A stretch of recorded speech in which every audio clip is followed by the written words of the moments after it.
¿Cuál es el fenómeno que está pasando? Como vamos a usar luz de 390 sobre 190 por viento a 190 sobre todo, en general van a empezar un poquito más alto. Como usamos luz de este rango de longitud de onda, el fenómeno asociado va a ser la transición de un electrón desde el estado basal al primer estado excitado.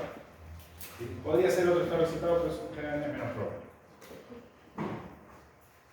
¿Se acuerdan que los electrones de mayor energía estaban en el HOMO y el primer orbital vacío era el LUMO? ¿Sí? O sea que en espectroscopía visible lo que estamos viendo son transiciones electrónicas como LUMO. Entonces, la radiación es absorbida por el electrón, pega el salto al orbital, la molécula queda en un estado excitado, que luego se desexcita por colisión con otras moléculas. ¿Sí? Esa energía vuelve como calor.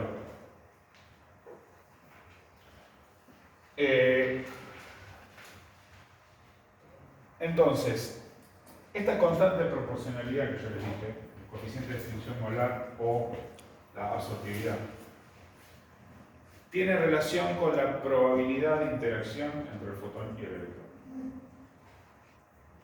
¿Qué quiere decir esto? Cuanto más difuso es el orbital, más chance de que haya interacción. O sea, si el electrón está muy localizado, hay poca probabilidad de pegarle. ¿Sí? Si el electrón está difuso, hay más probabilidad de pegarle. ¿Sí? O sea, básicamente es practicar tiro apuntándole a un botón o practicar tiro apuntándole a la pared. ¿Sí? A la pared le voy a pegar siempre.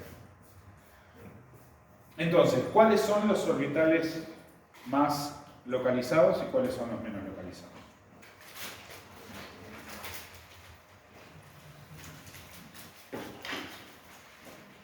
Bueno, esta transición, la sigma antienlazante, es una transición de mucha energía. Acuérdense que los sigma enlazantes están abajo de todo en el diagrama energético y los sigma antienlazantes están arriba de todo. O sea que es mucha energía la que se necesita para pegar ese salto y nos cae en una zona del espectro donde absorbe casi todo. Entonces esas no se investigan, ¿sí? No se usan. Olvídenos de esto. Tenemos las transiciones N a sigma antienlazante, o sea, electrones de pares no compartidos a sigma antienlazante, que estamos más o menos en la misma, fíjense, entre 150 y 200. Tampoco se va a usar. Las que nos interesan son las N a pi antienlazante y las pi a pi antienlazante. O sea que cuando estemos haciendo espectroscopía UV visible, siempre vamos a estar con compuestos que tienen dobles enlaces, serán unos cuantos, ¿sí? Y van a tener heteroátomos. No se puede hacer espectroscopía. Si yo les digo, ¿qué espectroscopía utilizaría para medir ciclohexano? Y me dicen UV, no entendieron nada. ¿Está bien? Me dicen benceno, bueno, ahí estamos hablando. ¿Está bien?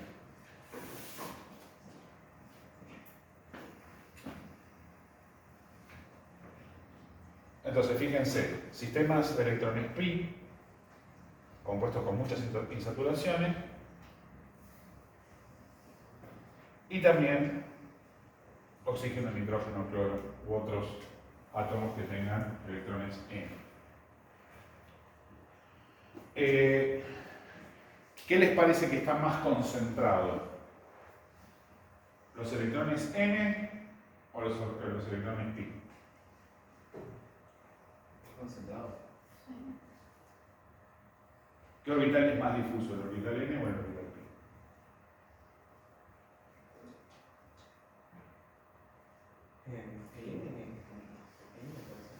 El N está sobre un solo átomo.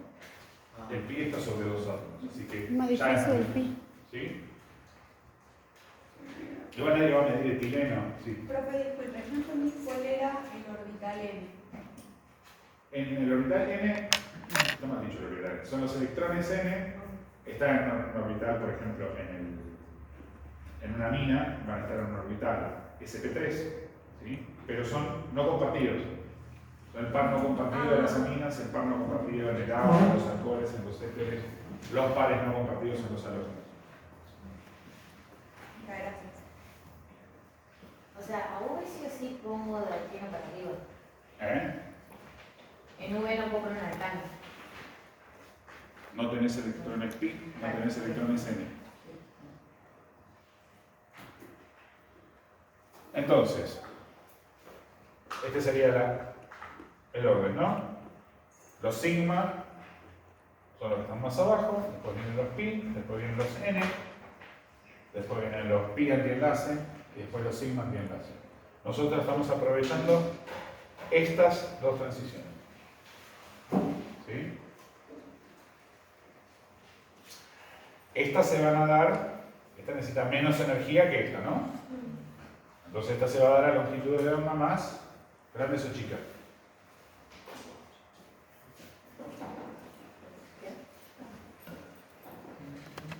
Menor de la E. La transición n-pi antienlazante se va a dar a longitudes de onda más grandes o más chicas que pi antienlazante. Más grande. Más grande. ¿Por qué? Menos energía, menos frecuencia, más longitud de onda. Y, perdón, nos quedó. ¿Cuál era el orbital más? ¿Cuáles eran los electrones más localizados? Por ejemplo, acá tienen el espectro UV de la acetona.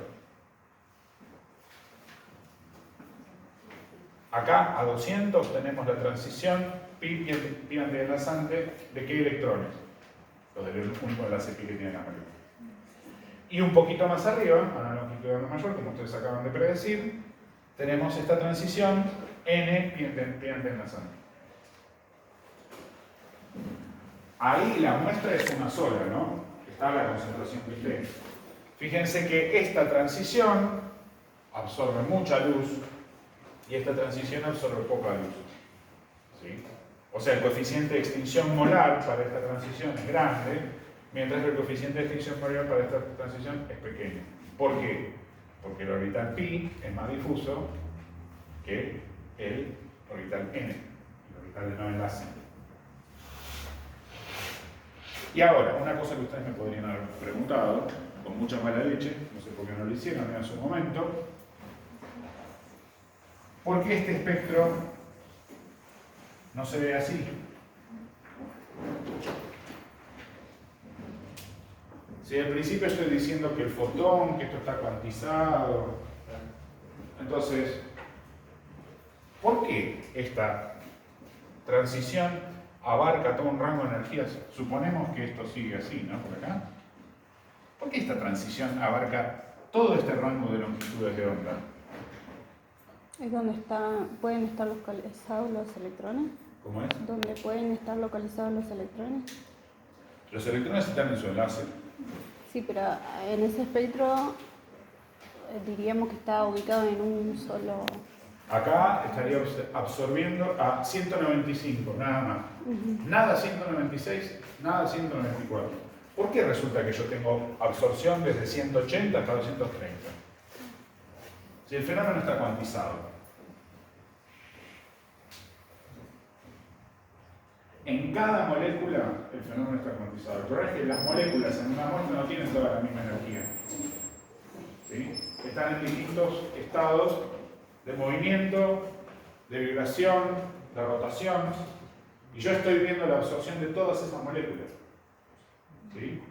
Estas moléculas estaban en un estado de energía menor, estas moléculas estaban en un estado de energía mayor, estas moléculas están en el promedio. ¿Está bien? O sea, el fenómeno está cuantizado, pero yo no estoy trabajando con una molécula, estoy trabajando con una colección. Entonces, de verdad, yo estoy viendo la superposición de los espectros ultravioleta de todas las moléculas, cada una en el estado vibracional que está.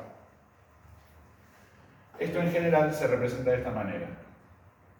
Si yo dibujo el orbital molecular de una molécula, es una línea. Pero si dibujo los orbitales moleculares de todas las moléculas, son una serie de líneas que andan todas cerquitas en energía, pero no tienen el mismo valor. ¿sí? Cada molécula tiene un estado energético distinto. Por eso, yo veo, Pero las transiciones electrónicas no están cuantizadas. la Siempre. transición electrónica está cuantizada, pero el problema es que la molécula, Y puede- las moléculas, en moléculas distintas, sí, esas energías pues llegan a ser distintas. la energía es la misma. Y entonces, ¿por qué no hay? La molécula está en un estado energético mayor o menor. Ok. ¿Sí? Pero Sencillamente es la misma transición. es la misma transición. Ok.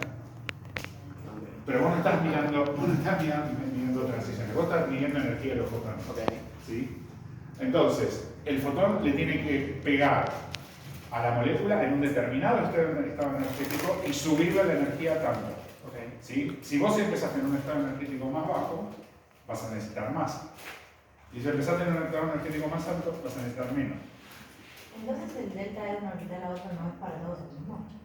Es para todos el mismo. La diferencia, a ver, ¿En dónde pones esta es una molécula, ¿sí? Y esta es la molécula de al lado. ¿Está bien? Ok, la diferencia es el cero del estado. No están en el mismo cero. ¿Sí?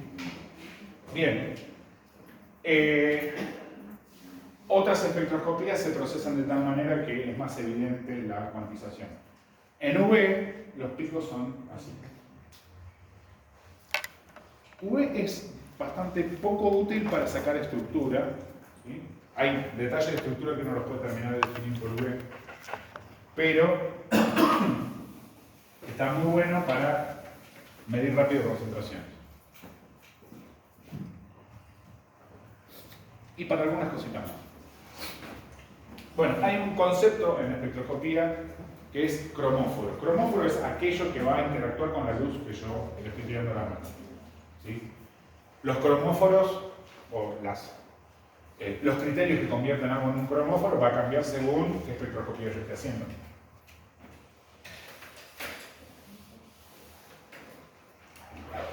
En UV, los cromóforos van a ser enlaces pi conjugados,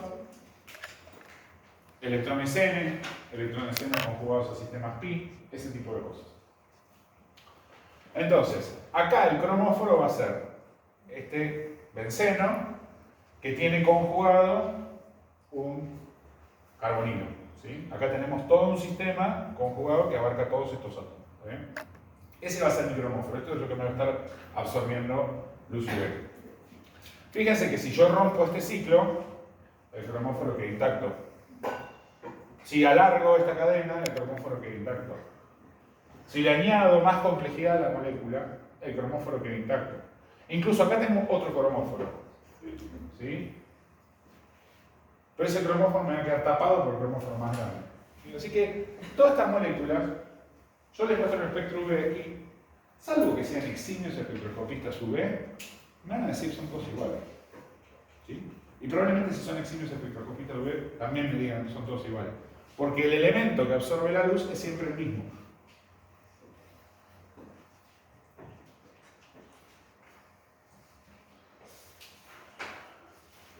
Bien. Acá tenemos un ejemplito y muchos ejemplitos más. Vamos primero con la comparación entre la acetona y la metilvinilcetona. Acuérdense que vinil es el nombre común para el radical eten-hilo. ¿Sí? Bien. Entonces, la acetona tiene una transición N-pi estrella a 274 y una pi estrella a 195. La metilvinilcetona tiene la misma transición N-pi estrella en 324 y la pi estrella en 219. ¿Qué pasó? Si yo tuviese que dibujar esos espectros, vería que la metilvinilcetona está corrida hacia el rojo. Distinto en torno al ¿Sí? químico. ¿Mm? Distinto en torno al químico. No es un tema de entorno químico, es un tema de cuántos dobles enlaces tengo conjugados. Acá hay uno solo, acá hay dos. ¿Se acuerdan que dos enlaces conjugados los dibujamos así? Porque no tenemos una buena forma de dibujarlo, pero sabemos que estos electrones están repartidos por los 4 átomos. ¿Sí? Entonces, por un lado, esos electrones se volvieron más difusos. ¿Cómo lo sabemos? Y está aumentando el épsilon, el coeficiente de extinción molar. En ambos casos. No muchísimo, pero aumenta. ¿Qué pasa con los polienos? Si yo borro el etileno, absorbe 165. El butadieno, 217. No, esto no es butadieno. Ah, sí, butadieno. El hexatrieno a 256. El octatetraeno a 290. Y así siguiendo, ¿no? Podemos fijarnos cuál es la diferencia, podemos hacer la cuenta más o menos. De 334 a 364 son 30. ¿Está bien? Y de 334 a 290 son 40. Y de 290 a 256 son 40 y pico. Y de 256 a 217 es un poquito más. Bueno, y fíjense cómo van aumentando los coeficientes de extinción molar. Esos electrones están cada vez más difusos, ¿no? La probabilidad de pegarle es cada vez mayor. Pasamos de 15.000 a 138.000, o sea, cambiamos un orden de magnitud. Coeficiente de extinción molar. ¿Qué pasa? Si yo sigo metiendo dobles enlaces, el lambda máximo de absorción va a empezar a caer en la zona de 400 y pico. O sea, va a estar empezando a absorber luz violeta. Y cuando empieza a absorber luz violeta, yo el compuesto le empiezo a ver color. Lo veo rojo, ¿no? O de complementario. Entonces, ¿por qué pasa esto? Cuando yo conjugo, ¿sí?, subo la energía del HOMO y bajo la energía del LUMO.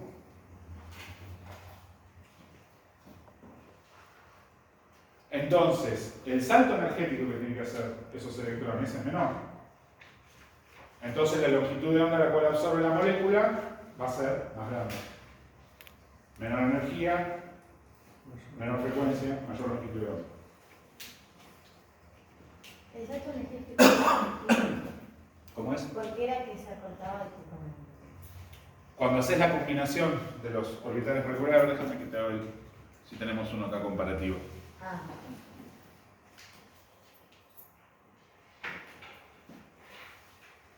Básicamente, cuando vos mezclas dos electrones, tenés dos estados. Si metés dos electrones más, tenés dos estados más en el medio. Si metés dos electrones más, tenés dos estados más en el medio. ¿Entendés? El primero, el de menor energía, y el antienlazante de mayor energía están más o menos siempre igual. Cuando vos empezás a conjugar, lo que haces es meter más estados en el medio. Y al meter más estados en el medio, estás achicando el gap HOMO-LUMO.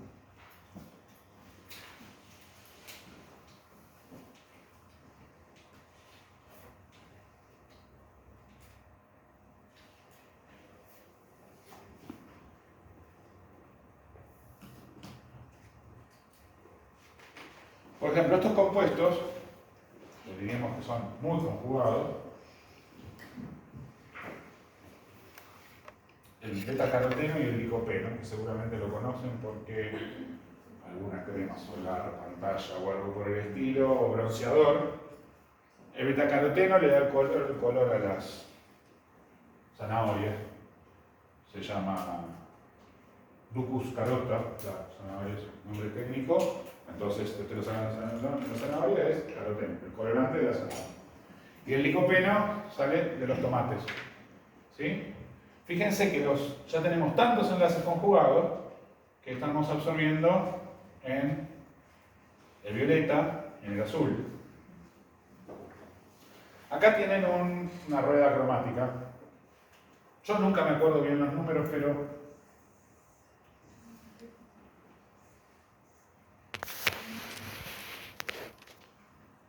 la pueden empezar como reglas mnemotécnicas, ¿sí? Los números que les voy a decir están mal, pero como regla mnemotécnica.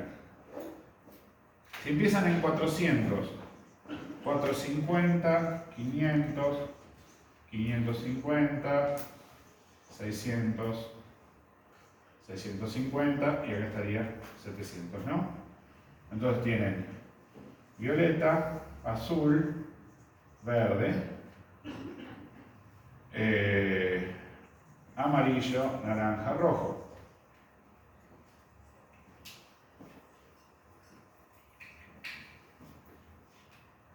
Fíjense que los números no son exactamente los mismos que los de la rueda, pero para orientarse ustedes, si quieren saber dónde va a absorber y de qué color se va a ver algo, lo que hacen es entrar por un lado y salir por el otro.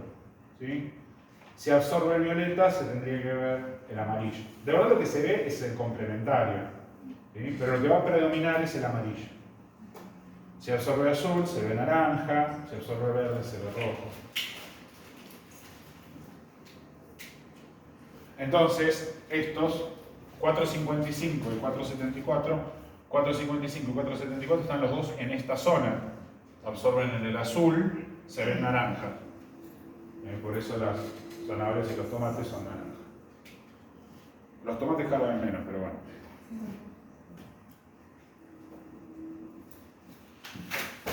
Sabiendo esto, podrían resolver este problema. Ordenar los compuestos por lambda máximo decreciente. Lambda máximo es... A ver, esperen que esto se los tengo que decir porque si no me estoy quedando con el reloj. Este enlace doble aislado absorbiría, dijimos, a 160 y pico, ¿no? Estos dos juntos absorbirían a 200 y pico. Y estos a 200 y más altos, ¿sí? Yo cuando veo el espectro... ¿Por qué me odian los marcadores? Yo cuando veo el espectro tendría que ver este y este, ¿no? Porque el que tiene dos dobles enlaces no tiene un doble enlace aislado. Son los dos dobles enlaces del cromóforo. ¿Está bien? Entonces, esto es un doble enlace, son dos dobles enlaces conjugados porque cada uno de los dobles enlaces está conjugado. Entonces, yo no veo cada uno de los espectros de los tres dobles enlaces por separado. Los dos dobles enlaces tomados de A2 y los tres dobles enlaces todos juntos. Yo veo todo superpuesto. ¿Sí? Entonces, como a más conjugación, mayor coeficiente de extensión y mayor longitud de onda de la absorción, lo que pasa es que los cromóforos aislados me quedan tapados en el espectro del cromóforo más grande. Entonces van a ver que en V se habla del lambda máximo, ¿sí? Porque yo lo que tengo que decir es ¿cuál es el cromóforo más grande? Este. Bueno, esto va a absorber a 265. ¿Sí? Por más allá de que cada uno de los dobles enlaces por separado está absorbiendo 165, yo eso no lo veo. Dime. Una consulta, entonces si tenemos un ejercicio como este, en el Sí. que tenemos dos cromóforos, pero hay uno que es mayor que otro, para hacer la comparación con las otras moléculas solamente tomamos el más grande. Claro, ¿esto qué significa precisamente? Ordenar los compuestos por lambda máximo decreciente significa por conjugación decreciente. ¿Sí? Vamos a poner primero los que estén más conjugados y después los que estén menos conjugados. O sea, vamos a contar dobles enlaces conjugados. ¿Sí? Los dobles enlaces no conjugados no cuentan. Por ejemplo, este que les mostré antes.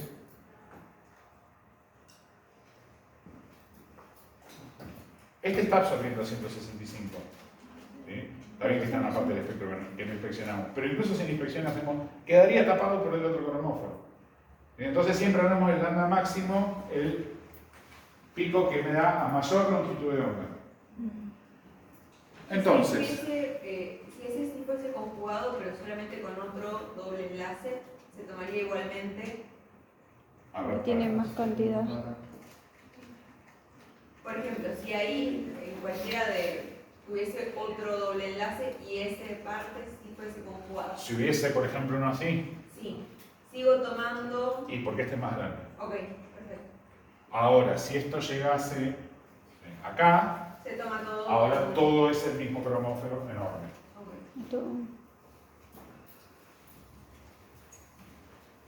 Si están todos los dobles enlaces no me interesa. ¿Perdón? Sí o sí tienen que estar conjugados, no. O están pegados, no.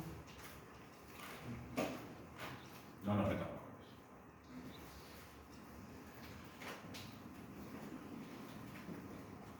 Entonces, para la serie A, fíjense que tenemos benceno, bifenilo, difenileteno y monofenileteno.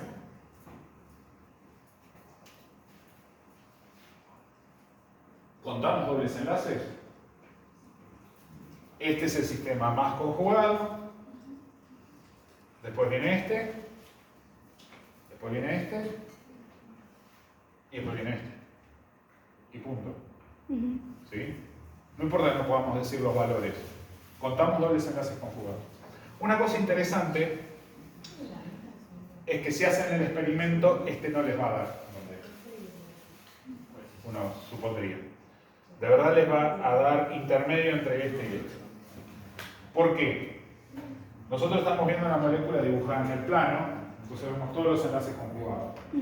Pero ¿qué tal si yo les digo que el bifenilo... A ver, voy a probar a hacer esto.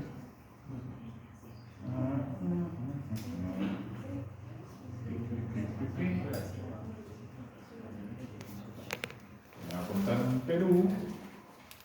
Vamos a hacer así, total. Este tuyo ya lo conoce.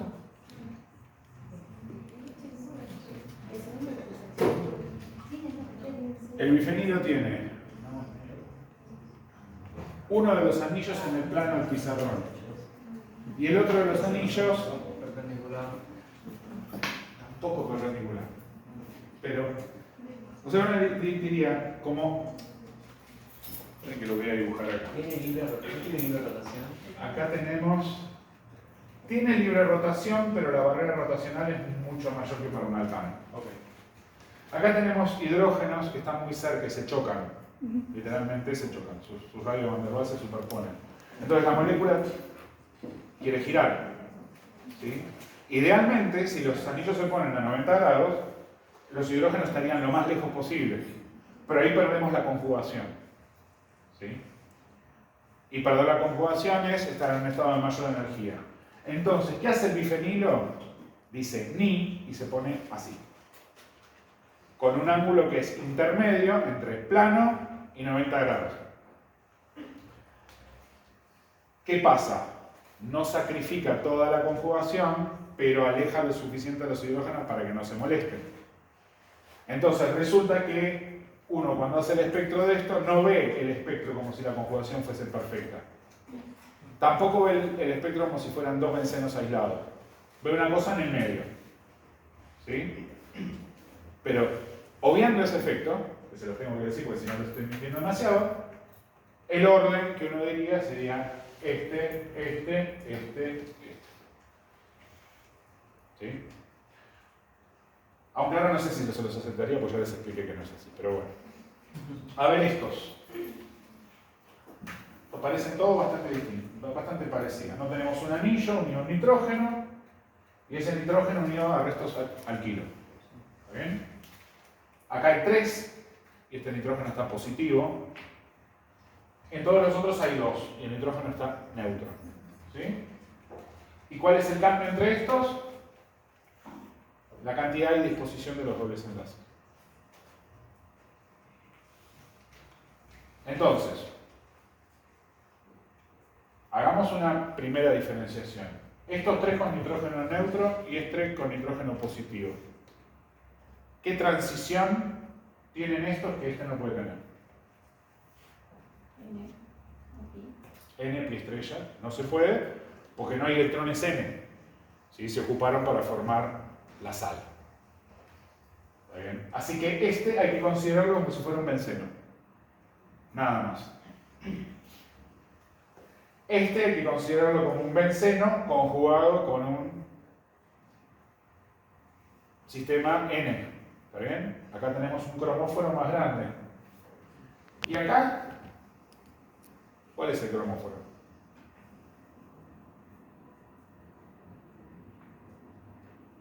Los dobles enlaces conjugados. Los dobles enlaces conjugados. ¿El par electrónico del nitrógeno cae dentro del cromóforo? No, porque no llega. No, porque no está conjugado. Perfecto. ¿Y acá? Todo tiene Y que está estar aislado. conjugado, si no, no me interesa. Me lo acabas de preguntar y yo te contesté que sí. No, pero los dobles enlaces, el nitrógeno también tengo que fijarme si está conjugado o no conjugado. ¿Y sí? Y si no está conjugado, no están jugando, básicamente. Entonces, como vamos a ir por orden de lambda máximo decreciente, este tendría que ser el que absorbe, este tendría que ser el que absorbe a mayor lambda máximo. Sí, después el primero. Después viene este, que son 3 enlaces conjugados. Después este, que son 2 enlaces conjugados. Y después este, que es un enlace.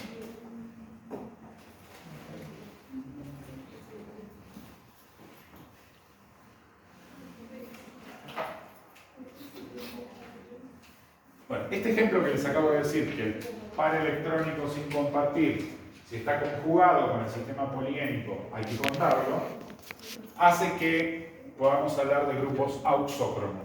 ¿Sí? Cromóforo es el principal responsable de la absorción de luz.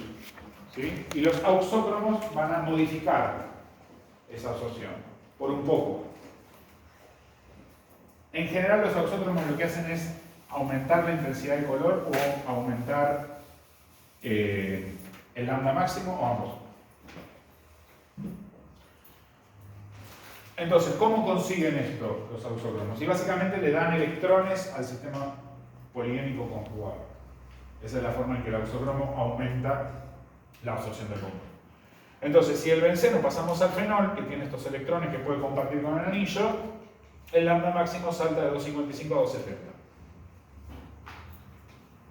Ahora, cuando el oxígeno da los electrones al anillo, se queda positivo. ¿Está bien? O sea que los da con una penalidad. Pero ahora, si yo desprotono el fenol y genero ion fenolato, ahora este le puede dar los electrones al anillo sin quedar negativo. Sin quedar positivo, perdón. ¿Sí? Entonces el fenolato da los electrones mucho mejor que el fenol. Acá tenemos otra vez un aumento del lambda máximo. La anilina también puede dar electrones al anillo. Y fíjense que la anilina tiene un lambda máximo más grande que el fenol, de donde yo puedo deducir que la anilina da sus electrones al anillo más fácil que el fenol.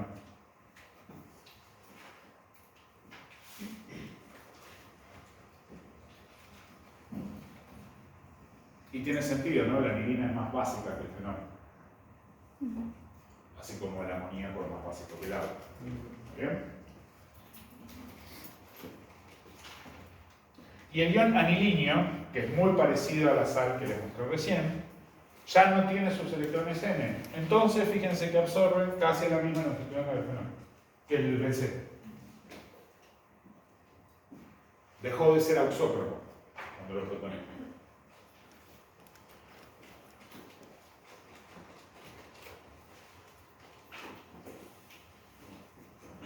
Bien, estos 3 espectros UV son de la misma sustancia. Se empieza a complicar. ¿Qué pasa? Están tomados a pH distintos. ¿Sí? Uno está en buffer pH 2, otro está en buffer pH 7 y el otro está en buffer pH 10. ¿Sí? Entonces vamos a mirar los dos puntos extremos. A pH 2 no hay absorción acá en 600 y toda la absorción está en 450. No hay absorción en 600, toda la absorción está en 450. Esta solución es roja. ¿Está bien? A pH 10 no hay absorción en 450, pero hay absorción en 600. Esa solución es azul. ¿Sí? Y eso es un indicador ácido base grande como una casa. Cuando ustedes tienen una sustancia, ¿qué pasó acá?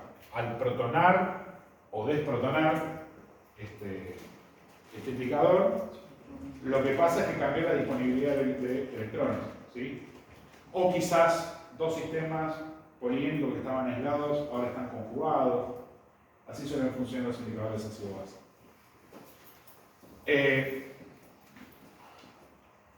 ¿Por qué es súper importante esto?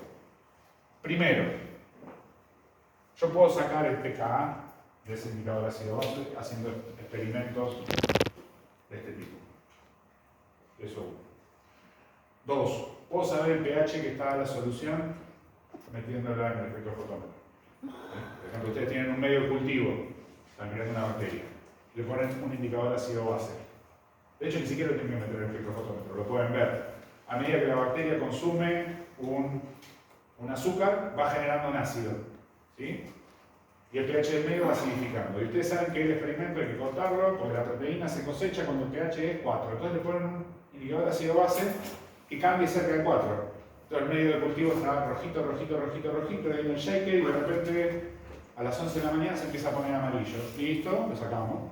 Seguimos con el experimento. O sea, visualmente, o sea, no necesitamos un espectrofotómetro para ver el cambio del rojo al amarillo. Y finalmente, ven que acá está marcado un puntito donde se cruzan todas las líneas. Punto isopéstico. Bueno, ese punto, como verán, pertenece a todos los trazados de todos los gráficos del espectro UV de ese compuesto. Ese punto no cambia, ¿sí? Y lo pueden utilizar para calibrar un espectrofotómetro.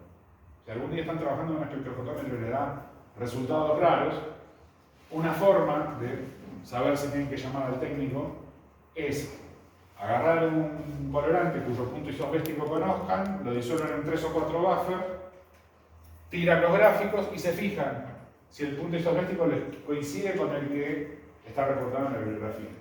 Si no les coincide, probablemente se les haya jodido el monocromador. Y está bueno saber si uno está trabajando con un aparato que debe o no.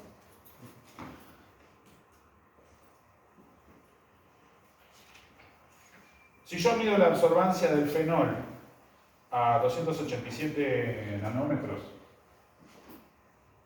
me da este valor. Si mido la absorbancia del fenolato a esa misma longitud de onda, me da este valor. Yo puedo hacer un gráfico de intensidad de absorción a una longitud de onda en función del pH, ¿sí? Y, a ver, acá está todo en su forma ácida, acá está todo en su forma alcalina, acá está 50-50. ¿Sí? Y el pKa se define como el pH al cual uno tiene la mitad de las moléculas protonadas y la mitad de las moléculas desprotonadas. Así que acá pueden hacer una determinación experimental de pKa usando solo un espectrofotómetro y unas cuantas soluciones buffer.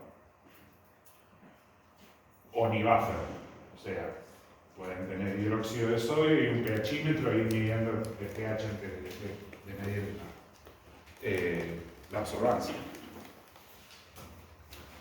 Otra aplicación, ¿saben qué es la TM del ADN? El melting point que le dicen del ADN, que no es la temperatura de fusión, es cuando se separan las dos hebras. ¿Sí? El ADN doble cadena absorbe distinto que el ADN simple cadena. ¿Sí? Absorbe menos. Cuando las hebras están separadas tienen más absorción. Entonces yo puedo ver cuál es la absorción a 260 para un fragmento de ADN cambiando la temperatura. Acá está 100% doble cadena, acá está 100% simple cadena. En la mitad tengo un 50% de desnaturalización, que es como se define la TM. O sea que también puedo usar un espectrofotómetro UV visible, que es uno de los aparatos, de los instrumentales más baratos del laboratorio, para sacar una información útil. Está bien que ustedes lo van a calcular con el calculador de TM para los primers y eso, pero después mejor vale medirlo en serio. Si no, las PCR salen mal.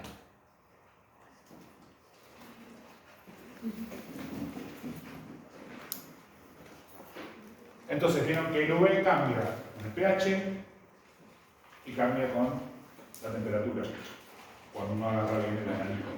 Es sensible a todo eso. También es sensible al solvente. Todo efecto que describan sobre un espectro UV, que cambiaron una condición y el espectro se movió, lo van a describir usando estas palabritas. ¿Sí? Al disolverse la muestra en metanol se observa un efecto hipercrónico. ¿Qué significa? La muestra absorbe la misma longitud de onda, pero ahora absorbe más.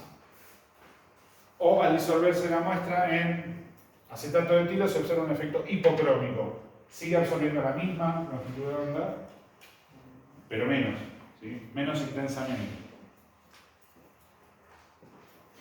Cuando lo pusimos en medio básico, el espectro se movió hacia el rojo. Hacia el rojo se llama efecto batocrómico. Y si lo pusimos en medio ácido, se movió para el otro lado, para el lado del azul. Eso se llama un efecto ipsocrómico. Entonces uno puede describir básicamente para qué lado se movió y si aumentó o disminuyó la absorción. Esas son las palabrijas. Y también sirve para hacer problemas, ¿no?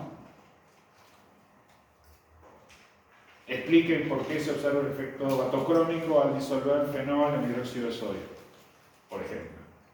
Una pregunta muy, muy de parcial. Bien, ¿con V estamos bien? Sí.